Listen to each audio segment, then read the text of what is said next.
Oh my goodness, how did I land this job? I opened places like Zuma, I opened places like Boxwood Cafe with Gordon Ramsay, literally just walked in, no experience. I was like, I need to work for you guys. Looked at me and goes, do you have any experience with fine dining? I was like, I've worked in a pub.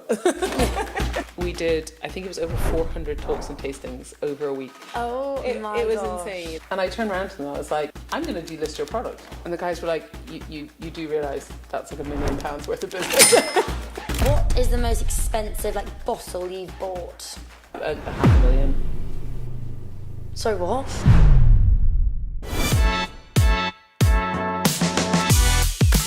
Dawn Davies is the head buyer at the Whisky Exchange.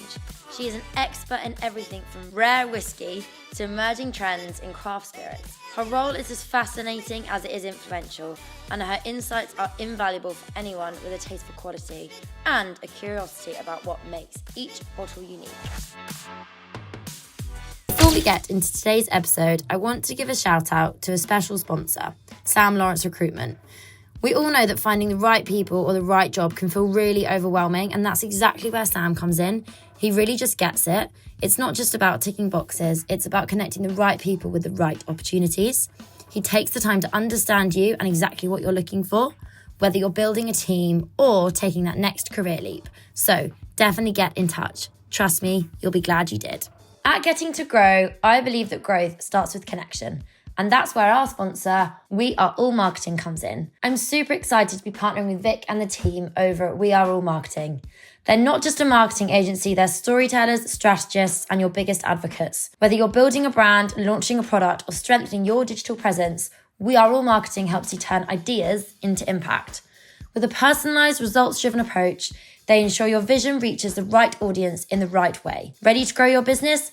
Visit weareallmarketing.com and see how they can help you thrive.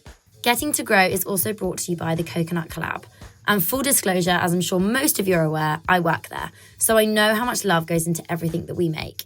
We're all about creating delicious, dairy-free, plant-based treats that do not compromise on taste. From our creamy yogurts to our indulgent desserts, everything's made with coconuts and a whole lot of care. If you're looking for something naturally good but seriously tasty, and my favourite is just our natural coconut yogurt, I have it most mornings with granola and lots of honey. Trust me, you're going to absolutely love it. Welcome back to another episode of Getting to Grow. On this week's episode, I have the amazing Dawn Davies, who's head buyer at the Whisky Exchange, and I'm super excited to have her on because we actually met back in May. We think it was May. I think it was May, but the weather wasn't nice, so I'm assuming it's May. But that could be any month in the UK, so we're not sure. At a panel that we both were on for the Ned about women in hospitality, and I met her, and the energy was super infectious, and I was like, oh my gosh, she's a bit of me. We need to get her on the pod. So here we are, a few months later, recording. So hi, Dawn. Hi. I want to dive deep into everything about you, what you do for the Whisky Exchange, but also let's have a look back what you were doing before and early career. So you started your career in the hospitality industry, including some time as a sommelier at Selfridges. What were those early experiences like, and how did they sort of shape your palate and approach to selecting the beverages that you now do choose for the Whisky Exchange? I think, I was very, very lucky. I worked with some of the best restaurants in the UK at the time. This was, dare I say it, 25 years ago. She's crying, sadly. And I think, it was at a time where there was not a lot of women. I think there was about 5 female sommeliers in the UK. And, it was just such an incredible opportunity because you were really kind of doing groundbreaking stuff. You were kind of figureheads for people coming through the industry, and I just remember being like, oh my goodness, how did I land this job? I'm still not 100% sure I landed the job, but I opened places like Zuma, I opened places like Boxwood Cafe with Gordon Ramsay, worked at the Square, open around the Ledbury. It was incredible because it was also a time when we were so lucky because the great wines of this world were not stupid prices like they are today. And so we were tasting some of the incredible classics and also working in Michelin star restaurants. You have clients that come in and give you incredible wines to taste, because they'll be like, you're tasting their bottles. So I think it really taught me a really great grounding on the classics. I think that was really, really important because I think if you know the best, you understand where your benchmarks are in each area, in each region. But at the same time, it was a time when there's some really exciting wines coming into the UK market, like Austrian wine, like a lot more South African, more kind of quirky wines, Portugal, Greece. And just to have that incredible range of flavors, I think for me, especially as a young woman, I was so excited because I was tasting all this stuff all the time, and we were so lucky to be able to have those opportunities to do that. And so it definitely has helped me shape my kind of benchmarks for what I believe is quality, and also a really great understanding of what the classics are. I think gives you a real sense of future classics, of understanding trends, of understanding quality. I think it teaches you so much, and I think being a sommelier also teaches you very much about the customer and to put the customer before anything. So everything I've done in my career since has been customer, customer, customer, whether it's been buying or whether it's been, you know, just kind of in the shop or what have you, because the customer's king, and they're the people that pay us at the end of the day. Yeah, so, you of know, course. they're hugely important, and you want them happy. And I think that's part of the joy that I loved, was that customer service, that interaction with people. As you can tell, I like a chat. So. Yes, perfect for a podcast. And when you were working on the shop floor of Selfridges, were there many other women at the time, or was it just yourself and then men, or? Because I was In the wine department. Yeah, in the wine department, we had quite a good balance, actually. I think that this was, because I joined Selfridges about 9 years after I'd done restaurants, so the industry was changing slowly anyway, and I think it's Selfridges because it's a fashion brand. You have quite a lot of women working within the business anyway. So, like, when I was buying, my assistant was a woman, you know, my boss was a woman at one point, and so I think we were already in an industry, well, in a subsection of the industry that was kind of female focused anyway, because of retail and because of fashion. But, you know, definitely kind of the consumer was more male. Yeah. For sure. We did have a lot of women coming in, and they were mainly buying for gifting and things like that, which now has changed. I think a lot more women are confident to go out and buy what they want to buy. Whereas men at the time were probably a bit more confident to go into a wine shop, and especially kind of quite a daunting shop like Selfridges, where, you know, there's so many spirits, there's so many wines, that if you don't feel confident, then there's a barrier there. And I think that's often a problem in our industry, because it's seen as slightly snobby and a little bit less inviting to people. And I think definitely at the time that was probably part of it. But I think, you know, what we were really trying to do at Selfridges was offer an amazing customer service, because, you know, if the customer feels comfortable, they feel confident in the person serving them, then they're more likely to kind of accept your suggestions and have a better experience overall. So I think it was quite mixed. I had a lot of men, but I also had quite a decent amount of women, which was, for me, wonderful, because you want more diversity within everything you do. Yeah, of course. And prior to all of this, what sparked your kind of love for wine and spirits early on? And how did that kind of lead you to being a sommelier? So it's going to sound slightly bad, but good.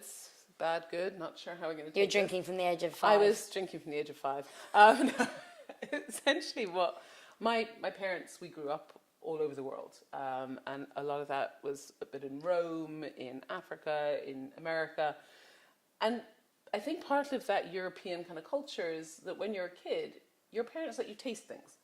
So you might have wine, but it's with like this much water. Because what the European culture is very much about is about not making it suddenly something that's desirable that you can't do until you're 18. Yes. It's much more about just saying, actually, this is the flavors, these are the inherent risks, these are everything. So I was very, very lucky to be tasting things quite young, and I was always very curious. My mom's a very good cook, and we were living all over the world, so I was introduced to so many different flavors very, very early on. And I think it was that just curiosity about flavor for me was like, oh my God, I got to taste everything. I was in this botanical gardens the other day, and the guide was taking us around. This was in Cuba. And I was just, every time he said, oh, this is something you can use in cooking, I was like, can I taste this? And he was like, one day you're going to just taste something and you're going to kill yourself. Yeah. This is going to be poisonous. But I just have this natural curiosity of flavor. And then I kind of fell into restaurants. I was dating a chef. I was at university in Edinburgh. I was dating a chef, and I've always been, as I said, interested in food, and to pay for my Guinness habit in university, I had to work, and I was working in a bar, as a lot of people in university do, and I just really loved, one, as I said, the interaction with the consumer, but just, especially in Scotland, you're tasting all these different whiskies, you're tasting all these different beers, and my mind was like, wow. And this chef I was going out with, we decided to go travelling, of course, you always decide to go travelling, and I went to this amazing restaurant in Sydney called Tetsuya's, Tetsuya Wakuda, an incredible chef, still to this day one of the best meals I've ever had in my life. And I just had this most perfect experience with the food and the pairing with the sommelier, just did the wines, and I was like, hold on, this is mental, I need to do this. And came back to London, heard he was opening a restaurant in London, and literally just walked in, no experience. I was like, I need to work for you guys. And Michael Dorr, who was the manager at the time, looked at me and goes, do you have any experience with fine dining? I was like, I've worked in a pub. He just looked at me, he was like, I don't think you have the experience. I said, no, I will learn. I want this. And about a month later, he said, I don't have anything at the moment. About a month later, he called me up, he goes, come up, we'll do a trial. And that was it. It was that kind of gateway in. And I was very, very lucky to have this incredible, inspirational woman who was the head sommelier at the time, an amazing woman called Nobuko Okamura.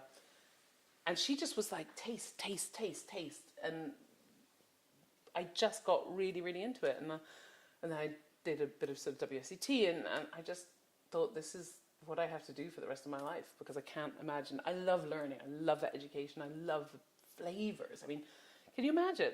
It comes from a grape or a grain, and the amount of different flavors you can get from is just incredible. And I think that was really exciting to me. Yeah.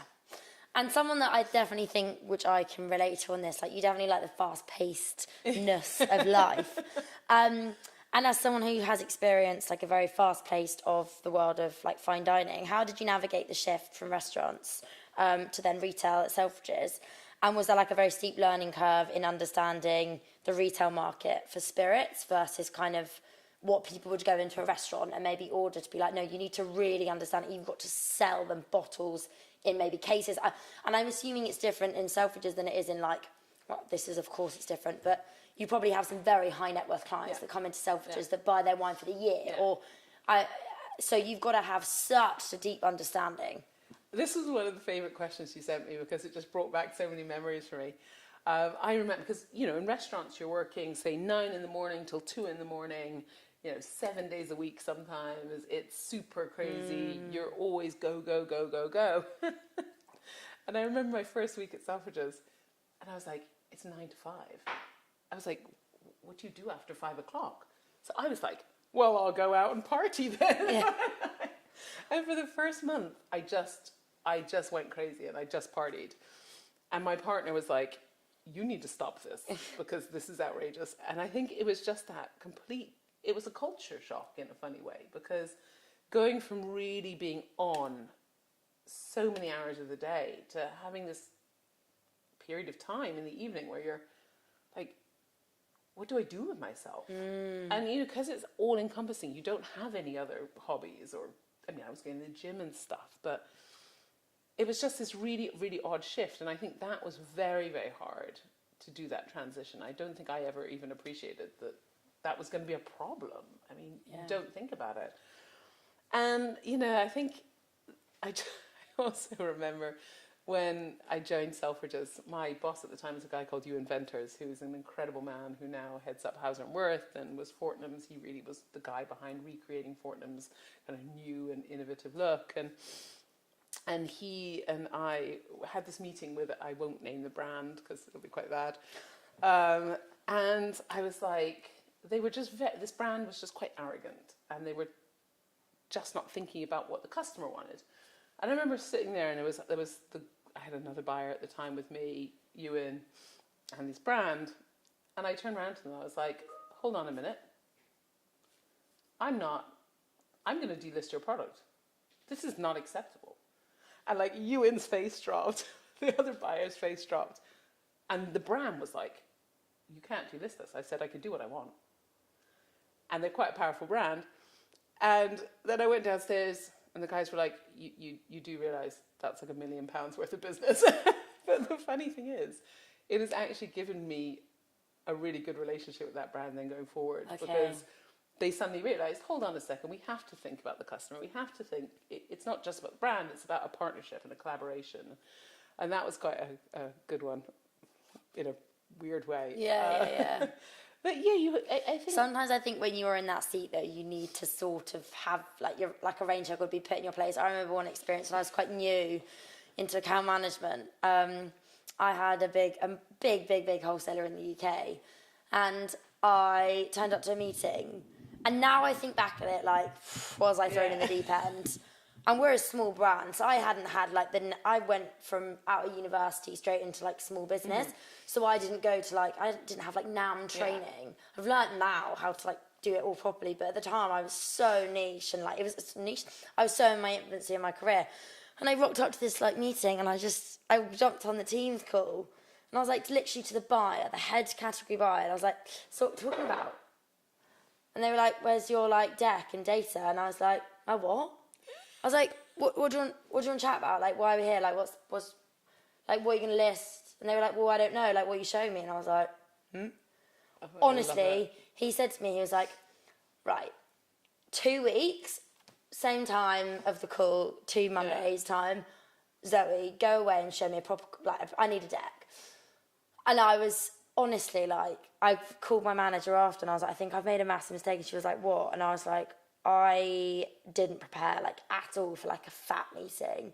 Anyway, 2 weeks time came around. I cannot tell you how many hours on that deck. I honestly went to town on it. And it was the best deck I've done to this day. Like, I was so in depth. If they asked me anything, I knew the answer. I had everything. And I took them through the deck, and he literally you thought I'd finished, like, my talking. And he was like, yeah, that's how you do a presentation, and I will certainly be taking your SKUs. And I was just like, oh, my gosh. But now, as you said, best relationship. Yeah. I think he saw it as, like, bless her. She's young. She hasn't got a bloody clue. Let's give this another girl a chance. If it's shit again, then sack. But, like... Yeah. And same experience, like, you do need sometimes to do that. Because you only learn from making those mistakes. 100%. And actually, sometimes it isn't a mistake. It's, as you say, you didn't know in the same way as I didn't really know. You know, when you're thrown into something that's so different to what you know, like, you're going to make mistakes. And that's part of it. And I think, you know, you were very lucky that you had someone that was like, do you know what, actually, this is what you need to do. Come back to me and let me do that. And I think...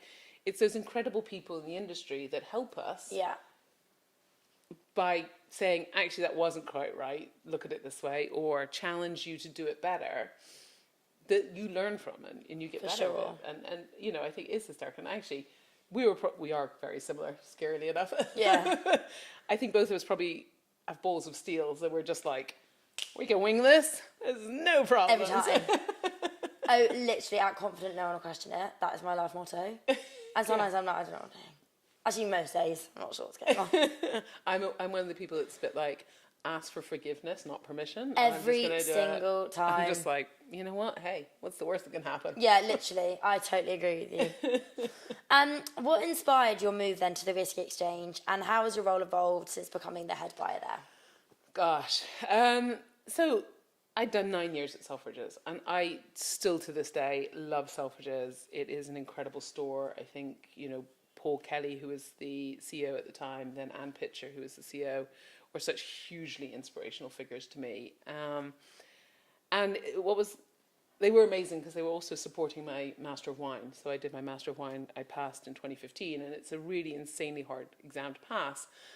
And I passed the exam, and then I was like, and by the way, I'm resigning, which I was in floods of tears. Paul Kelly was just looking at me going, what do I do with this woman that's crying her eyes out of my office? He's like, oh my God. And he was amazing, and so was Anne. But I think, you know, for me, it was 9 years, it was time.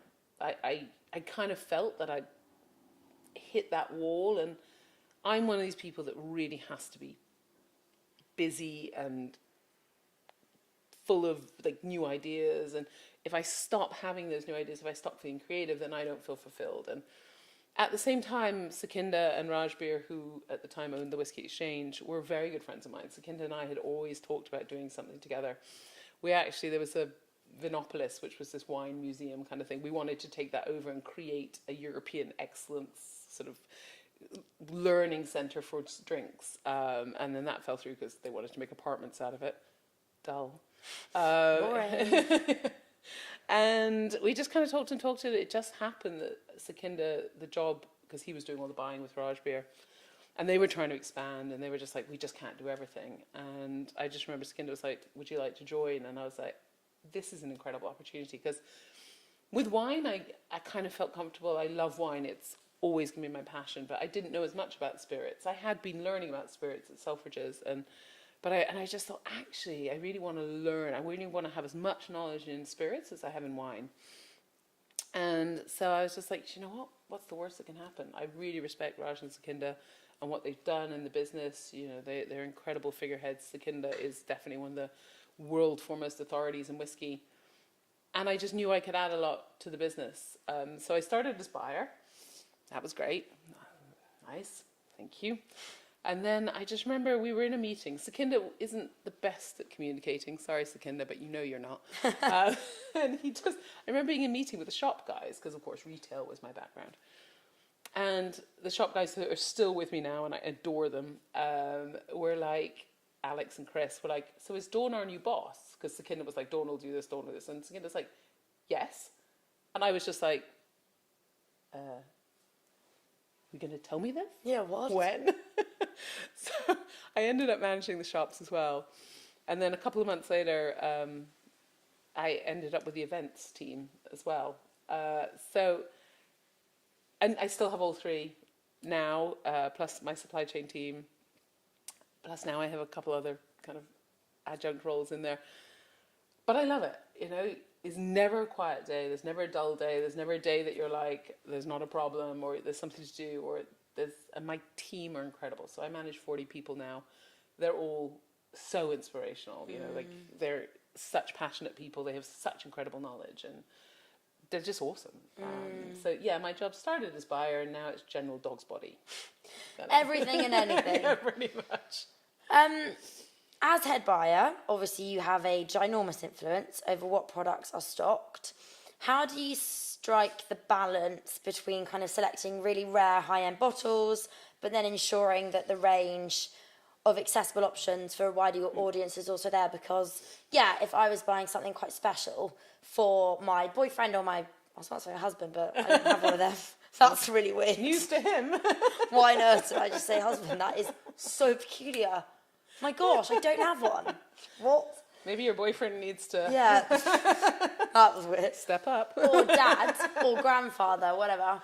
I'd go on the Whisky Exchange and I'd look for something a bit more special or unique, but then at the same time, I also want to see like the basics and what I would like to buy maybe in a Sainsbury's that I can also get access to there. So yeah, how's that? How do you strike that balance? You know what, I think one of the benefits we have is we're not just the retailer, we also sell into the on-trade. Yeah. So with the on-trade, you have to have some of those entry-level things because, you know, that's what they're using for pouring and things like that. So I think I'm also very conscious that I want value for money in what I drink. Yeah. You know, I don't drink 100-pound bottles of wine or whiskey or spirits every day.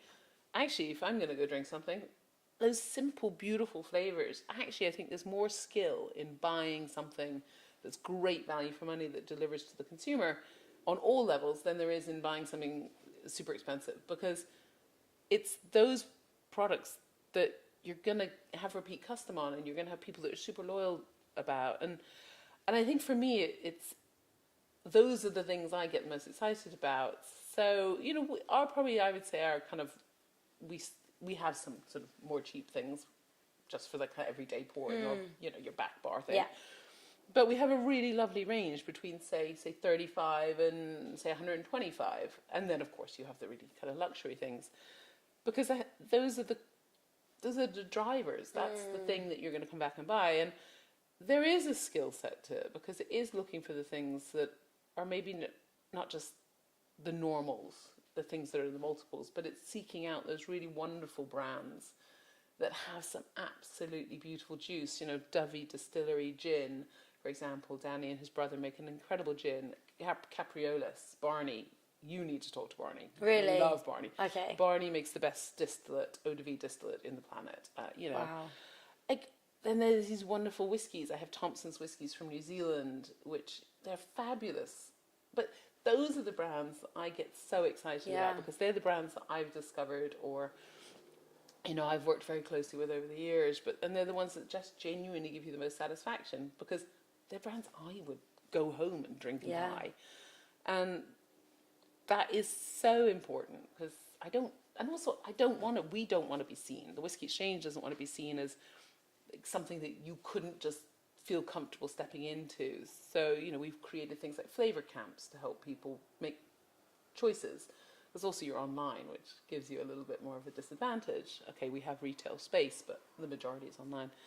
So it is all about that accessibility, that approachability. You know, I want new people coming into whiskey or into spirits, and I have to have approachable product to do that, because no way when you're starting out on a product are you going to go straight in at £85. You're going to come in at 35 maybe. Yeah. So it is hugely important, and I think it's something that's been probably the thing that drives me the most. Question that I didn't send you that I just thought of, actually, so I'm interested to know, and I'm sure my listeners are as well.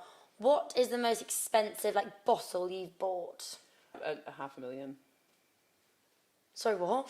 Yeah, we have bottles up to kind of £500,000 on a bottle of whiskey? Yeah, we have had, yeah. And what makes it so rare and expensive? Rarity is exactly it. Really? Age. Usually it's age and rarity. You know, but we have 125, 130, 60k, 100. You know, there's a lot of bottles in that spectrum. So, you know, you do have really, really crazily expensive. I think the most expensive bottle of spirits was 1 million. That wasn't with us, but I think Sotheby's or someone in America sold it. So there is. You never want to drink it.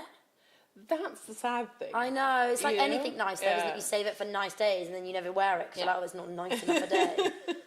And that's a shame, because I know. people don't take the time, the effort, and the love to create something that just sits on a shelf. And I think that is a little bit of a problem with spirits right now. People are creating product to sit there, not creating product to drink. And I think that's what I'm worried about of the industry right now, is that we're not making stuff for people to drink. We should be making stuff for people to drink. Yeah, of course. You've spoken about the importance of storytelling in the spirits industry when you were working at Selfridges.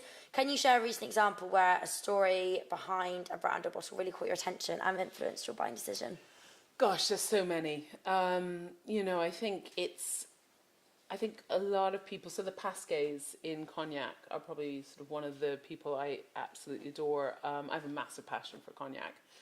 And the Pascays, I think Jean-Luc is third, fourth generation distiller, Cognac House. And what they've done, he married an American lady who's just wonderful. And they basically have converted to organics. Well, his father was already in conversion to organics. They're just making these really delightfully beautiful cognacs that are fresh, juicy, vital, but then they have got these sort of older ones. And I think they're doing a really, really amazing job. And I just think, actually, sometimes it's not even the story, it's the people themselves. I have Olivier and Linya, who are Taiwanese distillers. Well, Olivier's French and Linya's Taiwanese.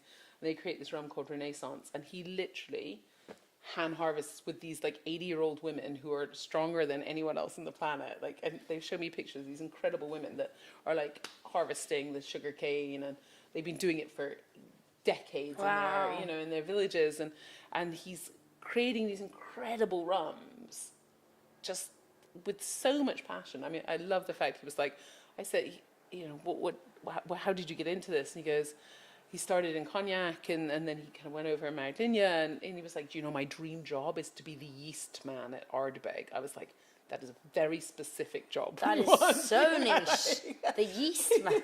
The yeast man. Really?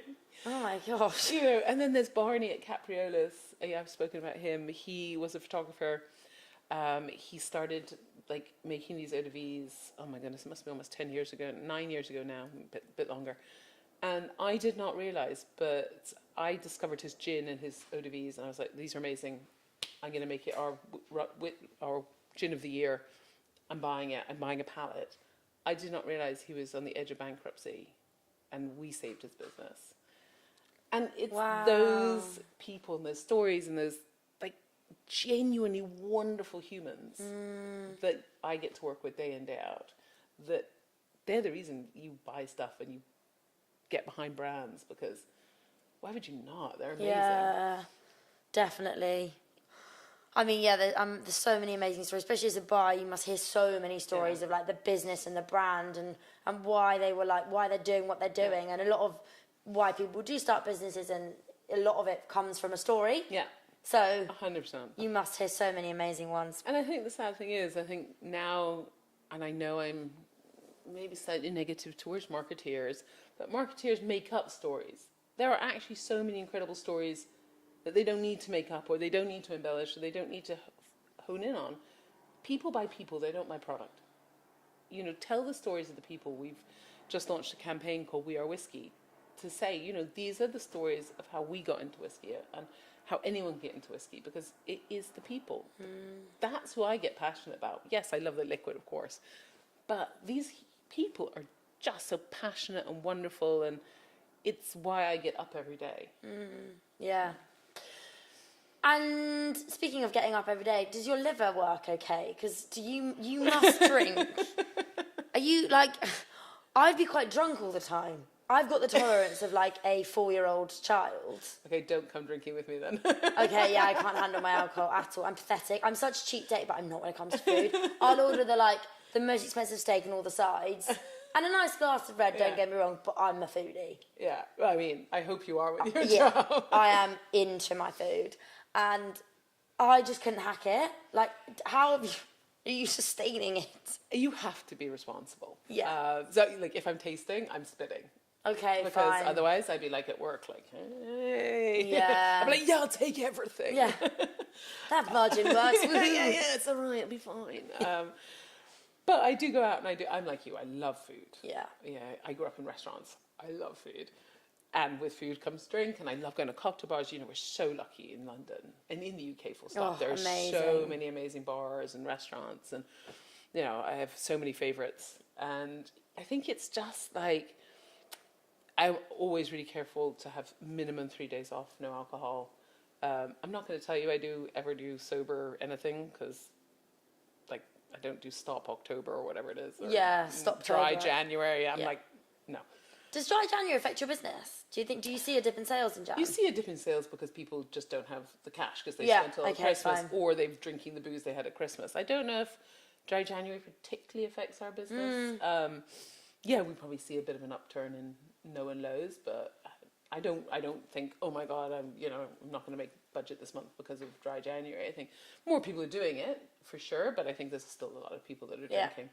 And yeah, I think you just have to be careful. So I have 3 days no drink. I'm really, water is my friend. I'm not going to tell you I don't go out and party, because I do, and I'm very good at it. But I'm also very lucky that I don't particularly get hangovers, which probably doesn't help. Oh my gosh, dream. Yeah, I have to have really had some fun.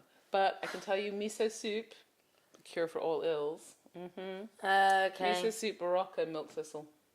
Yeah, milk thistle, I've heard good things. Yeah, definitely.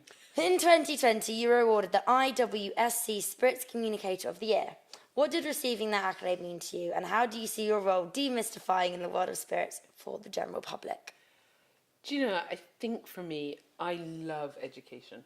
I love it to learn myself. I love teaching others. I think if you can't demystify such a complex category, how are you going to get more people in? How are you going to get them to trade up into that next level or discover something that they would never try before? And that is 100% education. And I think the one thing I would say that the Whisky Exchange does incredibly well is educate. And, you know, for me, it's about passing that knowledge on, because I got that knowledge from someone else. And if I can't pay it back, you know, it's like the butterfly wings, isn't it? How do you then get more people engaged and involved and excited? And education is a huge part of that. So for me, like, all the shows that we do, so we have, oh my God, we have so many shows now, I keep adding to them, my poor staff hate me. So we have Whisky Show, we're just doing one called Welcome to Whisky next year, which is going to be all about kind of getting people into the category, because whiskey's quite daunting. We have a cognac show, we have champagne show, we have agave show next year. We have rum Oh, show. I want to come to the champagne one. You can come to the champagne one anytime, girl. It's amazing. It's my favorite one. Okay. Well, it's one of my favorite ones. I love them all. And it's to get people to have liquor to lips, and really to kind of get them exploring. We're so lucky in the UK. By our nature, we're curious. And I think actually COVID did us, the one thing COVID did that was a big favour, it gave people time to go out and learn and discover new things. So over COVID and over lockdown, we were really doing loads of online tastings, talks. We do loads of reels to kind of do 101s and things like that. And that's probably, in a funny way, I love buying. It's amazing. But actually, that talking to people and educating, and that could be my staff, that could be a customer, that could be even a colleague that knows something, is just the thing that enriches me. And I think it's so vital to our industry, because it is, I mean, like, when you look, there's like thousands of great varieties in the world. There's hundreds of different whiskies. There's so many different categories of spirits now, and new categories keep on emerging and popping up. And you look at mezcal, and everyone thinks, oh, it's all smoky, but it's not. And I love mezcal. I love mezcal. I love it, love it, love it, love it, love it, love it. Love it. So you're going to have to come to the agave show as I well. must come. Yeah, I actually really want to, because I think it's the most. Trumps tequila, in my opinion. 100. Well, I shouldn't say that, but yeah, 100%. I love it. It's so good. Oh, it's so delicious. What do you think sets your approach to spirits communication apart, and why do you think it's resonated with the judges and the whiskey spirits community? You know what? I think for me, I think growing up in America gave me something that was this very, I think I probably was going to be outgoing anyway, but just based on my father. But was your dad super? Yeah. He was super, like, he was just like a bon vivant, and he was always very kind of outgoing and just very personable. People kind of really kind of warmed to him, and I took after him. But I think actually also growing up in America, where you're taught to be super friendly, you're taught to be outgoing, and that's how you make your mark in America. Coming to England and being quite different from the people in the industry, because they were either French, Italian, or English when I started in the business. And yeah, I love the French. I live with a Frenchman. I work for the French, but they are quite, solid. Yes. And the English were quite reserved, and the Italians are just crazy. And I think it was just this, I had a very different approach to everyone else. I was just this very, very friendly, outgoing person. I wasn't lecturing people. I was finding the thing that was interesting and giving them the information. And I think that really probably made quite a big difference in sort of how I'm perceived in the industry, just because it was just a very different way of doing it. And I don't think people aren't doing it now. I think people are doing it now, but I think at the time it was quite a different way of kind of approaching it. And I just believe booze should be fun. It's not stuffy and boring. It isn't stuffy. You're not stuffy and boring when you drink it. Yeah, for sure. I just think like the decades before has always been quite like heavily male dominated. It's a very wine club. It's quite 100%. Men. The kind of that's been what it has been about. So it's really nice to have someone so passionate about it that's sort of and just like really fun. And you're right, it shouldn't be like that. And that's changing, and that's a great thing. And I think this whole the guys that taught me were men.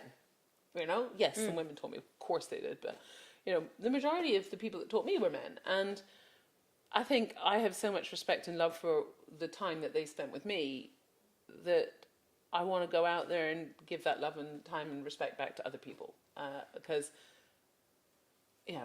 you've got to pass it on. If Definitely. you don't pass it on, then why are you here?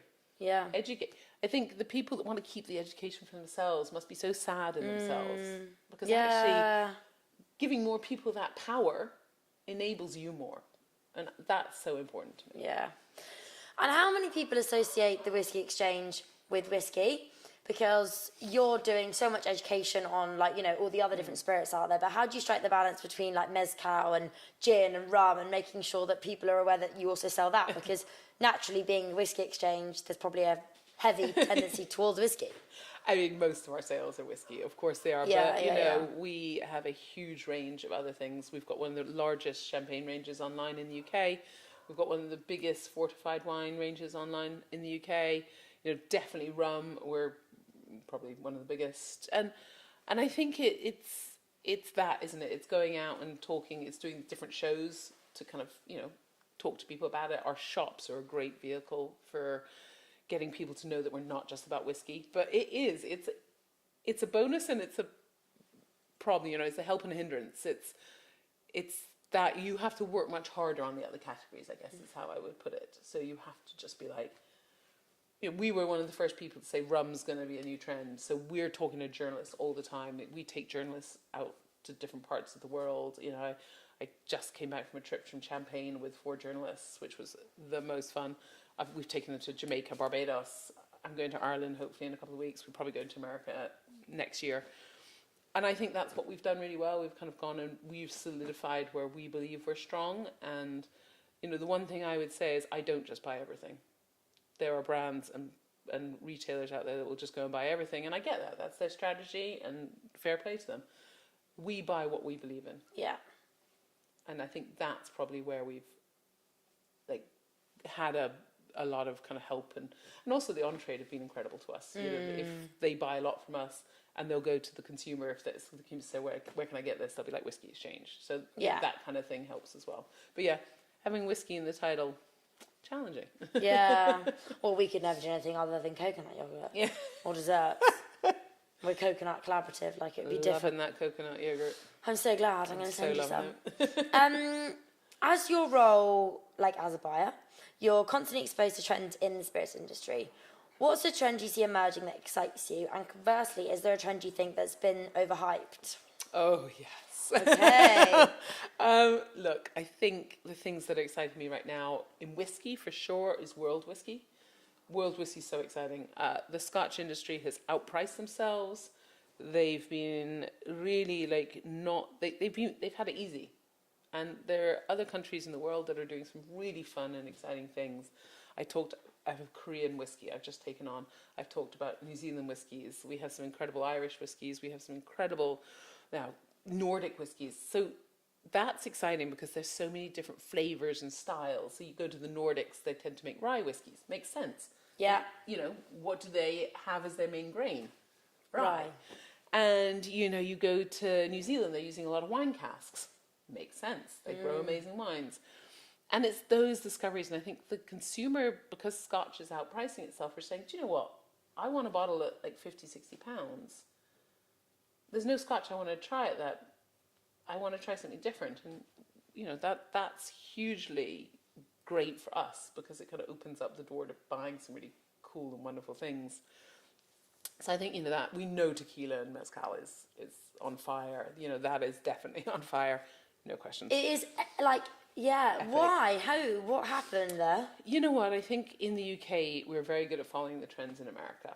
We always have been, whether it's in food, fashion, music, everything. And America has a very close association, of course, to Mexico. Makes sense. There's a lot of people coming into Mexico.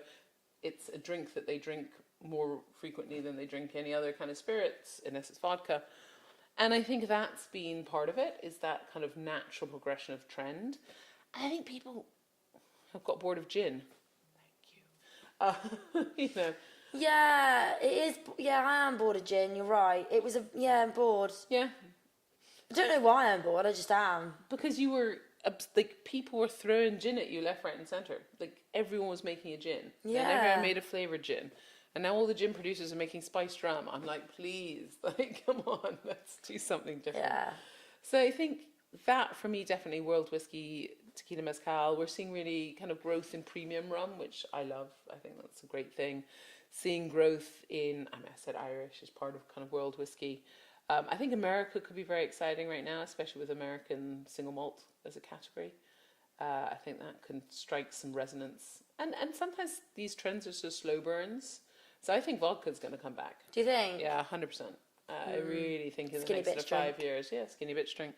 And also, it's kind of that next generation coming through that doesn't want to drink the big flavoured product. They want to mix it with something. Vodka's easy. Yeah. Yeah, I think that's kind of a little bit where tequila's fitting at the moment. What's your favourite drink then? What's your favourite cocktail? Ooh, gosh, that's a good question. It really depends on my mood. I love a daiquiri. Like, Oh, really? give me a funky daiquiri, like just bright and fresh and lime. I'm old school, love a Negroni. Yeah, I love a Negroni. You know, just simple, Yeah. easy. Do you know what? I think it's more like, what are my favorite bars to drink in is probably, because each of the bartenders are so creative and do different things. So Brian Silver, who used to be at Rules, now Sam's doing some incredible things. You know, you go to Lioness, and what Ryan's doing is incredible, and his team there, Seed Library, the guys there, the guys at the Connaught. I mean, like, we're so lucky. So I think it's almost like each one of them will give me something, and I'm like, oh my God, that's so exciting. Because I'm not gonna lie to you, I cannot make cocktails. I make a good margarita, but it takes me a long time because I like fresh lime juice. You have to have fresh. Yeah, you have to, obviously, but you have to do like 25 limes to get that much juice. Yeah. No, someone else can do that for me. Yeah, fair enough. Yeah. What is the most challenging aspect being a buyer of the Whisky Exchange that people might not realise? I think a lot of people think buying is very glamorous, and you go out and you search the world for incredible product. They don't realise you're often sitting in your office looking at spreadsheets, working out pricing, like doing deals, looking at marketing budgets. Like, that stuff is not exciting. I think in terms of the hardest thing, it's when I'm always on, and in this industry you're always on, and I think the hardest thing for me is when I don't feel like I want to be on, and you have to be. I remember I went to a wonderful event last night. It was fabulous. But I just come back from America. I've been like making conversation with people for a week, and it was great. And you're tired. And like, the last thing you want to do is try and make conversation, but you kind of have to, because your role and who you are and what you're doing, and you're standing in the industry. And like, it wasn't like I was having to, because they were not good people. They were fabulous people I was talking to. I just was like, I'm so tired and I just want to be in my bed. Yeah. But you have to have this party facade, all the time. And I think that's challenging, and challenging managing drink. Drink is, highly addictive, and you've got to have boundaries, which I think a lot of people in our industry don't realise. And also probably saying no to some amazing brands that you really want to put on, and they've told you their story, they've done their selling, and you're like, I just can't put you in the range. I think it's more the people that, because I'm very lucky, I can put whatever I want in, but I think it's actually the people that have great liquid, and the packaging is just so awful that it doesn't matter how good what's in the bottle is, it's not going to sell, because people buy with their eyes. And, it's been great when you have a brand that works with you and says, actually, I'm willing to change my packaging, or let me look at the recipe, let me go back to square one. I have so much respect for those guys, so much respect. Yeah. But yeah, I think that it's kind of, and saying delisting people, actually, I really hate doing that. Yeah, that's horrible. If something's just not working, just to say, I know, this is an important avenue for you, but I just can't make the sales. And sustainability is becoming a really big conversation all across industries, actually, not just spirits. How do you approach selecting brands that align with ethical and sustainable practices? And is there a particular brand that you think is leading the way in this? It's hugely important for what I do and how I buy, and I'm very vocal about it to the brands. Especially for me, actually, my real bugbear is packaging, especially heavy bottles. And there's sometimes you have to buy the heavy bottles, but I'm like, okay, what are you doing? Are you going to change that on the next, reiteration of that bottle? And it's really challenging them every time and saying, I'm just not prepared to list this because the bottle's too heavy. Can you give me assurances when you do your next bottle run that you're going to lighten the bottles and things like that? Also, just making sure you're buying. It's interesting with wine. Naturally, I seem to pick wines that are sustainable or organically grown or, Lut Raisonné or what have you, because they just have better taste. Spirits is a little bit harder. I think it's kind of more what they're doing in the distilleries with wastewater, with carbon capture, with things like that. I think it's really important. So we always look at the brands and we say, and I'll ask questions. And I think it's something that the consumer's challenging us more on, so we're challenging more on. I'm the voice piece for the consumer. I'm there to fight for the consumer as much as I am there to fight for the brands. And it's really important that I set boundaries to say that this is not where I'm prepared to go. And there's some brands I just won't take on because I'm just like, I don't agree with what you're doing. You're just trying to make money. You're not thinking about the wider implications of spirits, because spirits does have quite a heavy footprint, as does wine. So we've got to be really mindful of that. And I think, there are some incredible brands out there doing things. Avalan's doing some really great stuff. Peapod Vodka, I think they're doing some really great things. A lot of the big distilleries, Glengoyne and some of these guys, are really kind of striving to make efforts. It's very hard to retrofit sustainability into an old distillery. Of course. And I really admire what the Scotch industry is doing in terms of trying to push that forward. Champagne as a region is really kind of pushing forward for sustainability, and actually the whole of France in terms of their winemaking and what they're asking the winemakers to do, or the growers to do. So I do think our industry is really taking it seriously. At the Whisky Exchange, we're trying to do more and more and more. We've changed our packaging that we're sending out product in. We're really looking at everything touch point. How do we make it better? And I think sustainability is a long journey. And as long as you're on that journey, I'm happy to support. Because it isn't an easy thing to do. No, there's so much to think about when it comes to packaging, how you're sourcing. Gosh, it does. It's a massive supply chain thing as well. Yeah. Oh, hugely. And it's not just about sustainability; it's about ethics around how people are treated, and especially when you're working in industries that are potentially like sugarcane. Yeah. Being a very tough one. How do you ensure that they're working with Caracorn, or some of the more sustainable kind of sugar sourcing areas for molasses and things. So it's just doing a bit of your due diligence and just asking the right questions. And I mean, everyone always laughs at me. I walk into a distillery and I'm like, the first question. So I went into Heaven Hill. They're building a new distillery in America at the moment. And I was like, so can you tell me about your sustainability? He goes, that is a very good question. Yeah. And they are doing stuff. Yeah.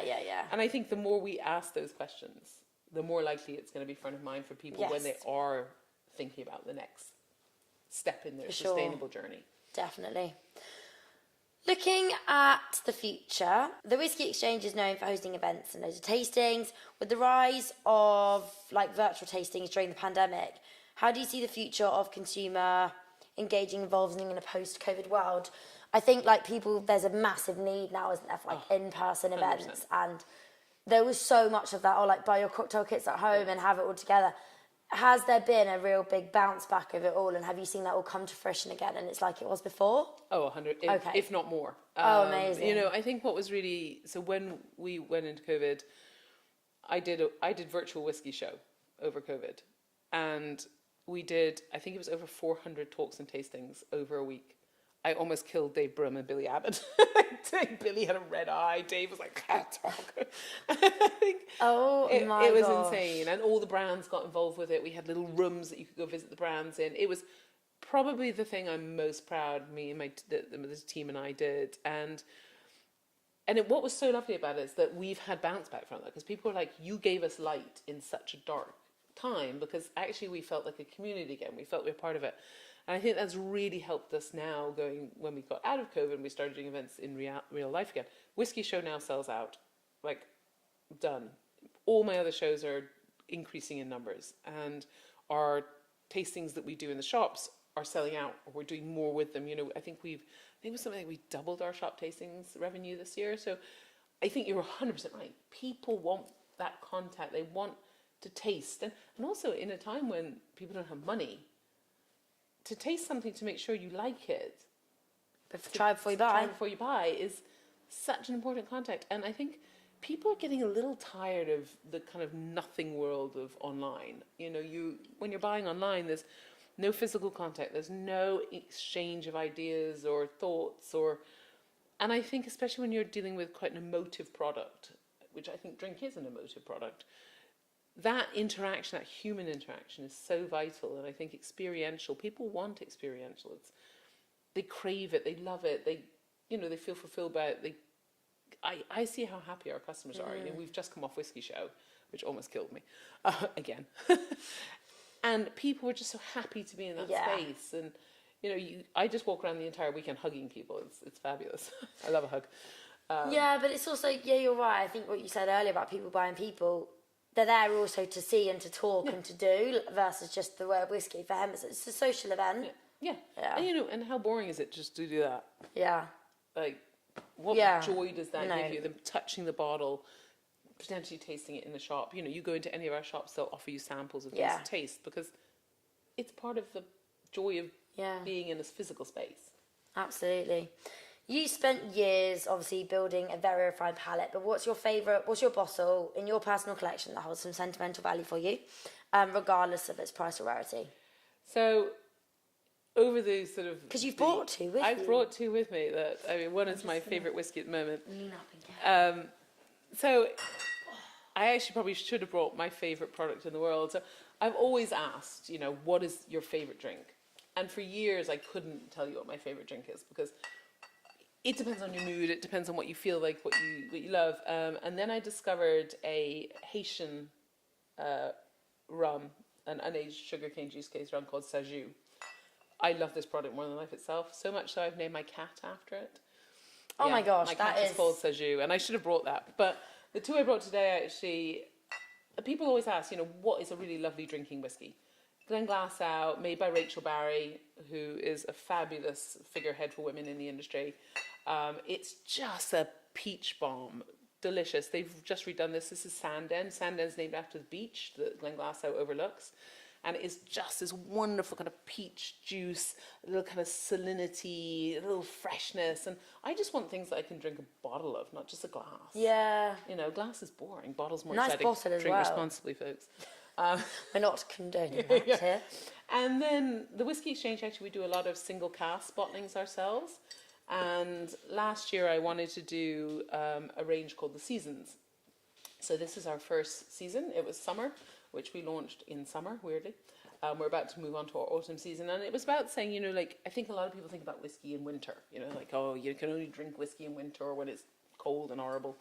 And this was to say, actually, it doesn't matter what the season is. It's just about the flavour profiles. So we picked whiskies that have the flavour profiles of the season. So, this one's got pineapple on the front. Tastes like pineapple. It's got a very fever tree approach here, if I say so myself.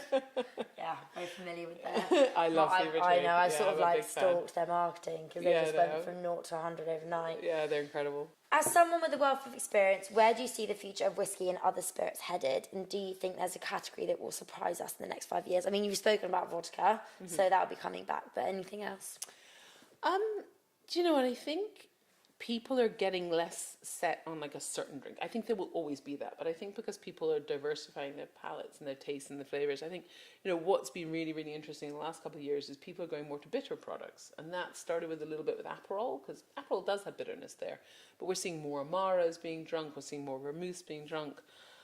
I think in terms of what the future kind of holds, I do think these kind of white kind of eau de vie styles, I think Calvados has a very bright future. I think there's some really interesting categories. I'm just reading a book on Perry, which are kind of pear ciders. And I'm like, oh my God, Perry's going to be the next big thing. Yeah. I think that's just me hoping. But I think, it's when you're sort of looking at trends, you look at them in a circular fashion. How people's palates develop in a very similar way over generations. So we start with sweetness when we're starting out our journey in spirits. And then gradually as our palates change, because we're maybe drinking things more like coffees and teas and we're having more bitter foods, our palates tend to go into more kind of sort of flavors that are more in depth, and we want that alcohol flavor as much as we want the sweetness. And then you kind of get into those brown spirits. And I think what we always see is this sort of cyclical trend. So, we've just come...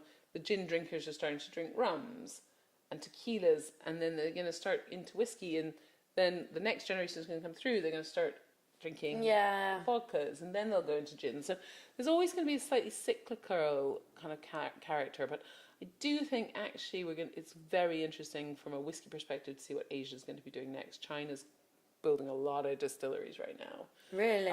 Very, very interesting. I think that's going to be a very, very interesting category because it could, if it's done well, have the hype that Japanese whiskey had. I think, again, I said America. I think mezcal is going to start coming through as people discover it's not just smoky, or it has so many varieties of flavors. I think there's quite a lot of really interesting things. I actually think the trend around sustainability will drive a lot of what people kind of gravitate to, and who can kind of capture that sustainable market quite well. In terms of where the kind of industry is heading, I think we're at a tipping point. I think we're at a very crucial moment in our industry where, the younger generation is maybe not drinking as much. It's kind of almost a self-prohibition. But we have to learn how to engage with them in a very, very different way. We can't sit still and think the product's going to sell because it's always sold.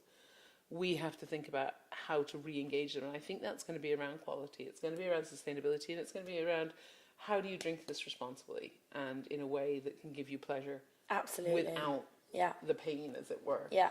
And I think we need more people that can speak with passion and love, and really not just counting numbers or relying on marketing. We've got to get the people in front of the product, because I think that's what's going to bring the next generation with us on this journey. Yeah. And if we don't have that next generation, we don't have an industry. So I think we're on a bit of a kind of precipice. I'd like to think that we're going to go the right direction, because there are so many passionate people, but we need to diversify. We need to have different faces in front of product. We have to have more equal opportunity, and it is so vital in our category, because I think a lot of people do think of us as old male white stale and we're not. We're definitely not, but that is really, really important, and I think that's something that I'm trying to kind of say. But if we're going to do it, we've got to do it in a very positive manner, because it's not about this happened, it's about how do we move forward together as a community, and building that sense of community. Last one to wrap up the interview. If you had the power to make one big change in the spirits industry, whether it's related to production, sustainability, or consumer behaviour, what would it be? Gosh, all three? No. Do you know what? I think it's about that kind of, it's kind of almost what I just said. It's going out and showing the real face of the industry, the face of the people, and really being able to tell those stories and to get people to understand that this is not just alcohol. This is years of passion, dedication, love. It's not just something that you get pissed on. It's actually something that we should sip and savor. And I think, especially in the UK, I always say this when I do talks, we're very good at drinking. We're not very good at tasting. So I think it would be to kind of maybe change the way people perceive alcohol as something to be really understood, enjoyed, and savoured. Not just something to get you drunk on a Friday night. And I think that would be something I think would be hugely important for me. Thank you so much, Dawn, for coming on Getting to Grow. I've loved learning all about it and diving deep into the world of the Whisky Exchange and everything about you. So thank you so much for coming on. Thank you for having me.